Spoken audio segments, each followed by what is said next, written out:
everyone. Thank you for being here today. My name is Karen Aguirre, and I'm the Education Program Manager at West Side United. So on today's agenda, we're actually going to allot some time for me to introduce what West Side United is and what we do. And then after that, I'll go ahead and talk about this opportunity that we have open right now that's known as the West Side United School-Based Community Hub.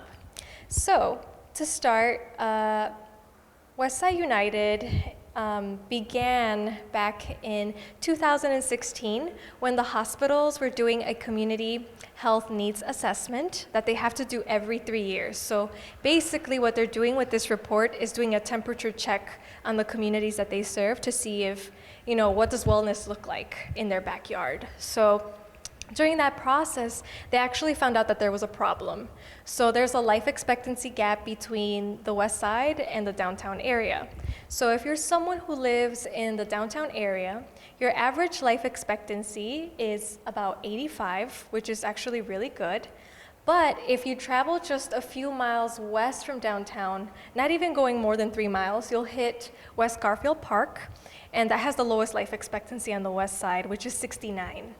So because there's this 16-year gap, the hospitals were like, we should be doing something more intentional with the communities in our backyards to address this problem. So to explain, West Side United is a collaborative. We're not a nonprofit, but we're hoping that in the near future, we will be a nonprofit.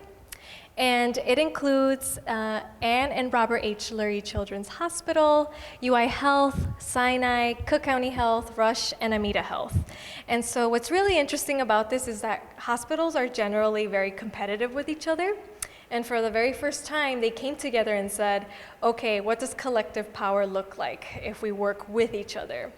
Something that I learned not that long ago is, if you were to put these 6 hospitals together, they would be the #1 employer in the state of Illinois. That's how much economic impact they could bring to a whole state. So our vision at West Side United is that we will reduce that life expectancy gap by 50% by 2030, which is right around the corner. So it's a very ambitious goal that we have set for ourselves. Okay, so now you're probably wondering, how did we get here? How are we, proposing to get involved in the education sphere? So what we wanted to do in order to address that life expectancy gap, we wanted to make sure that we were addressing the social determinants of health, which are the 4 main things that can impact someone's life expectancy. It's healthcare, it's education, it's economic vitality, and it's also the neighborhood and physical environment. So for education, back in 2018, we were actually able to get the Civic Consulting Alliance, they're downtown. They basically did pro bono work for us and did a scan of education on the West Side. So they looked at, what are the schools on the West Side, what are their reading scores, their math scores, what are the program gaps, what's going very well on the West Side. And they also had the opportunity to start having a discussion with education stakeholders as well to make sure that what they were saying matched what we found in the data. And what was really amazing about this is that this is where we kicked and started off our listening tours on the West Side, where common residents were invited to the table to just have a discussion with us on what West Side United can do to leave a more intentional education footprint on the West Side. So we started with this, and we also did some internal work. We looked at what the hospitals already had, and as you can see on this slide, they had internship programs, they have after-school programs that they're offering to different parts of the city. It was just like a large breadth of opportunities that already lived within our institutions, but we were not doing any of this together. It's very siloed. So that's where we started to think, here's an opportunity that we can, touch upon.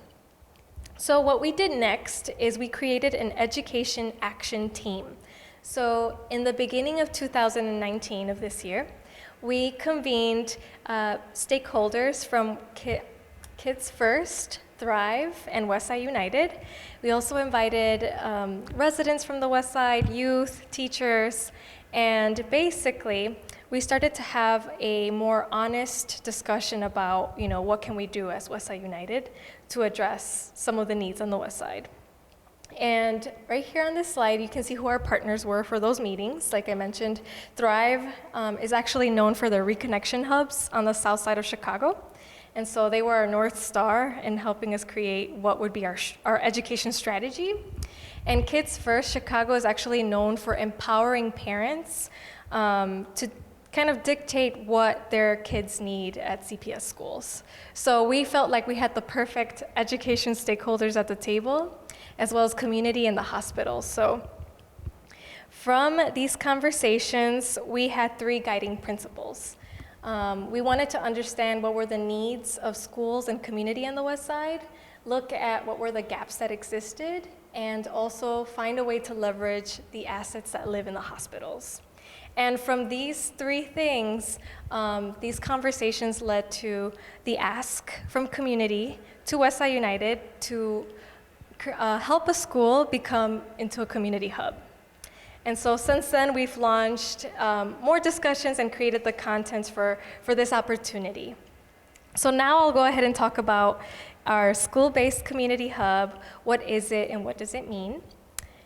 So community hub can mean a lot of things. In our eyes at Westside United, a community hub means that we have a physical location, in this case an elementary school, that has the space for the co-location of services that usually existed in a hospital but can be co-located into the school. So that's what we're envisioning. And the reason why we ended up picking the creation of a community hub is because the data supported that this would be a good approach for Westside United, but also every community has their own quality of life plan, which means that community voices came together and created specific asks of what they would like to see in their own communities. And actually, Community Hub is found in Austin's Quality of Life Plan and North Lawndale's. So we were starting to see a pattern in that as well. So that's why we approached the school-based Community Hub as our way to address education on the West Side. So you're probably wondering, what are we offering? So we're offering 2 things. The first is the cluster of care. The cluster of care means that the hospitals are going to offer 5 things through in-kind donations. So it means that it already lives in the hospital. All they have to do is just pay for it to live at the school. So first is mental health supports, primary care services, social emotional learning support, healthcare career exposure programming for youth between 6th, 7th, and 8th grade specifically, and also teacher trainings for mental health. And the reason we included teacher trainings is because we realized that if we want to create a trauma-informed school, we need to also focus on the teachers as well and not just the kids. So that's the first part. And the second part of it is funds. So we're offering some money. What we're offering right now is $135,000 a year for 2 years. So this is actually a pilot right now at this moment. And we already created what the budget breakdown would look like for these funds that we're offering.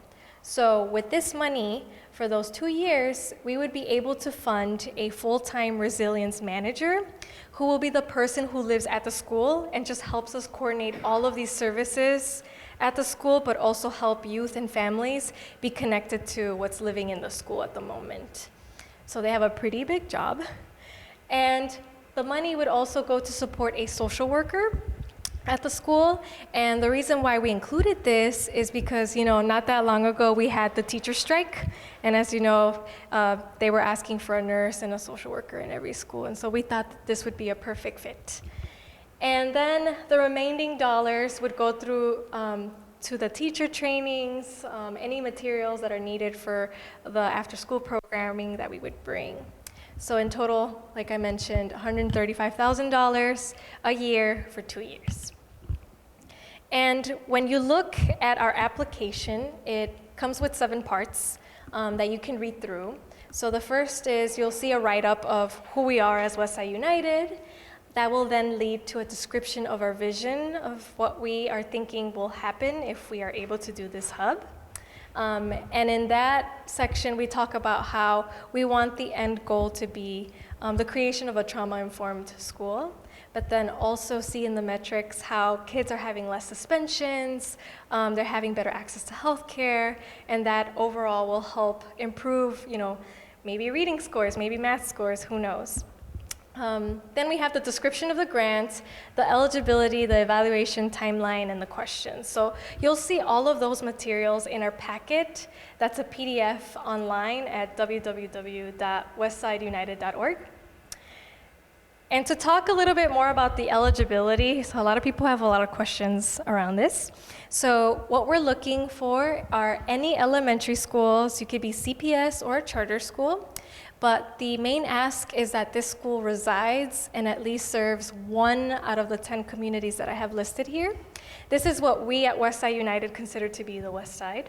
It includes Austin, Belmont-Cragen, East and West Garfield Park, North Lawndale, South Lawndale, Humboldt Park, Lower West Side, Near West Side, and West Town. So it's a pretty long list, and we're only doing 1 hub right now. So it may feel like it's super competitive, but right now, we've only heard from 4 schools that they're interested, so the pool is still relatively small. So I'm saying that not to discourage anyone from actually applying.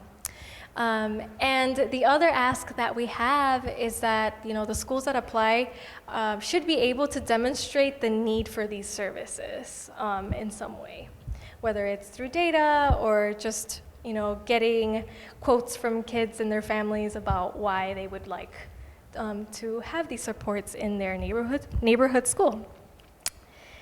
And so for our selection process, this is a part I really wanted to highlight because I bet there's a lot of schools out there that are wondering, okay, how can I stand out among others if you're only picking 1 school? And so we're going to be looking at school readiness, school need, and school capacity as our 3 items.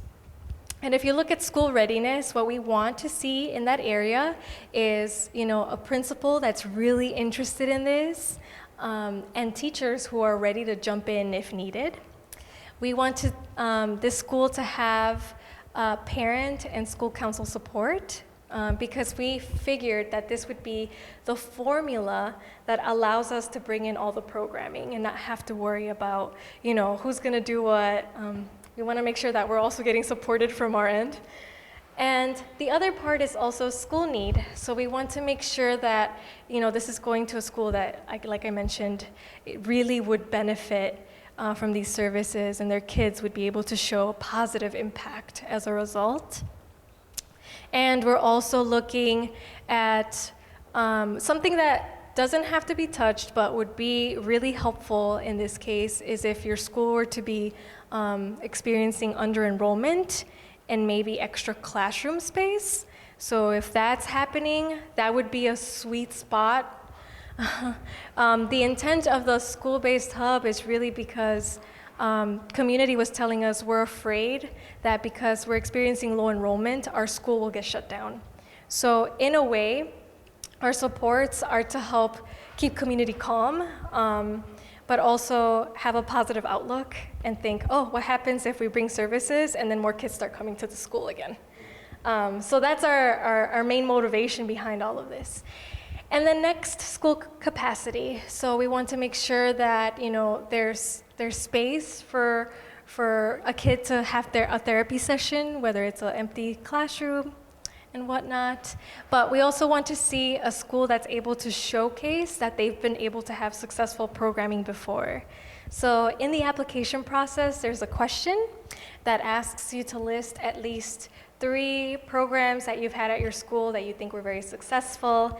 My best advice is that you list as many as you can. If you've done more than 3, just say, hey, here's what we did, here's a little blurb of what this program was about, and here's how many kids showed up and how many loved it.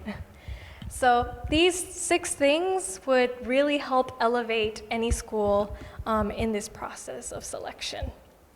And so to help the schools out, we also created a scorecard that you will see in our materials online, where you can get a more in-depth view of how we're going to be scoring schools. So we're hoping that if you get selected as a finalist, we'll do a site visit, and this is the type of scorecard we are going to use to rate schools. So make sure to keep this in mind, and please notice that all the items are not weighed the same. Some have more points. For example, one that I definitely wanted to highlight is if you have parent and community engagement, that's a plus for us. That has the highest score available in there. So yeah. And now I'll just talk a little bit about our timeline and what does that look like. So our application process opened up December 2nd, which was last week, and it's going to remain open until the end of January, so January 31st, 11:59 p.m. And the reason we have it installed in that way is because we wanted to make sure to give enough room for people to apply. The holidays are coming up, people are going to be busy, so we gave as much wiggle room as we could. And then the hope is that in February, our team, our Education Action Team, is going to come together to look at all of the applications and then pick their top schools to start doing site visits. And the site visits, what you can expect from those is basically probably a 30-minute walkthrough of the school, meeting the principal, maybe meeting a parent, and just having a discussion on why they would be the best fit for this opportunity. So very simple. We're not sharks. If anything, we know that this is a huge need. And then by March, we're hoping to announce who the selected school would be. So what does this look like after a school is selected? So for post-award, we're thinking that between April 2020 up until September or October 2020, we will create a planning phase with the school. So that's about 6 months where Westside United is able to work with the school to hire the people that need to be hired, to start talking about how we're going to track kids that are using the services. This is a way for us to just have conversations on how we're going to launch the services by the following school year, which would be fall 2020. And then, let's say we launch in October 2020, everything is going great and as planned. That's when we will start counting the metrics and keeping count of how many kids get the services or not. And we're hoping that by February 2021, we will ask the school to turn in, a small report that says, here's how many kids came to see the nurse, here's how many got referred by the social worker for more services, here's how many are coming to our after-school program, etc. So we would work closely with the school to help formulate that report with them, because we understand that that's a lot of work. So that's where our specialty would come in as Westside United to help you build that report. Okay, and then just most importantly, how do I apply? There's 3 components to it. Everything, like I mentioned, is online at westsideunited.org. You would have to click on apply for a grant, and then from there, it's going to give you the option of clicking on the school-based community hub application. And then from there, you have all the links and all the instructions. But there's 3 parts to the process. The first one is you would have to complete the intent to apply. It's 5 questions. It's on a Google survey. It's literally your name, the school you're representing, which neighborhood you're in, and if you're going to apply. If you're thinking about applying and you're not sure because you don't have some of the capacity that you need to go through with something like this, and also for schools to be able to say, no, but I was really interested and would like to be considered for any future community hubs that might be created. So I wanted to make sure I gave schools the opportunity to say either of those answers, because I know that capacity is such a huge issue sometimes, but we don't want to kick people out because of that. So you would finish the intent to apply. You would then make sure to review all of the materials, which is basically this packet, and you can download it online as a PDF. But all the application questions are listed here, so you can start working on the questions through a Word document. And let's say you finish everything up, you type this up on a Word document, and you're ready to go. You would then go back to our website and click on the application and do it in one sitting. So you would just copy and paste your answers over. The only thing I do want to mention is that there's going to be 3 parts in that application where you have to upload something. One, it's the letter of support that we are asking for, and we want this letter of support to come directly from parents, a community-based org, someone from the community that can say, we want you to apply for this. But we're actually putting a lot of weight on letters that come directly from parent councils. That's a big deal for us. And then the 2 other parts where you have to upload a PDF or a Word document is just when we ask about, what other programs existed in your school. Just because you probably have to write a little bit more, and most of the boxes on the application only give you up to 250 words. So just a heads up, it's probably 3 areas where you have to upload something as a document. But we made it fairly easy. I think it's like 30-something questions. Like a third of them are yes or no. But we did this on purpose. We wanted to not burden schools with more heavy text to turn in. So, take advantage of it. And I am always happy to answer any questions. I even brought my business card. But for those of you online who would be interested in just emailing questions, my email is actually kaguirre@westsideunited.org. You can email me any question that you may have relating to any part of this process. So now I'm basically done, but I wanted to maybe give you an opportunity to ask any questions you may have. Yeah. Maybe this is probably an internal question for Yeah. CPS, but Yeah. in the CPS they have their own vendors.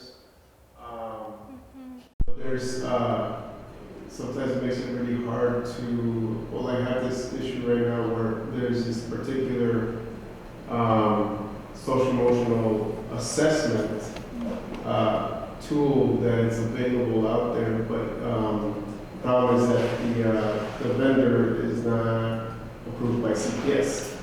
So would the payments come, would it be possible for this vendor to be purchased through you guys, or is it, I have no idea. No, that's a good question. So you're wondering what happens, for CPS schools that have a strict vendor list, and we might need to purchase something and figure out who does the payment, where does the money come from.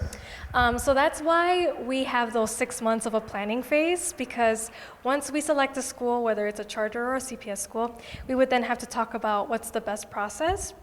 We actually, in our education action team, have some CPS staff who have been a part of this conversation, and they're pretty high up, so they would be my go-to for a question like that, because then they would be tapped to help me figure that out. And they would be the ones that would advise us, we would like to receive the dollars, and then we'll internally purchase that and get that out to X school. Yeah.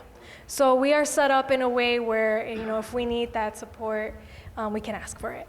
Mm-hmm. And if it has to come through Westside United, then maybe that's how we do it too. So there's a lot of room. Yeah. Anything else? Any other questions? Maybe the hiring of those two, those resilience. The resilience manager position?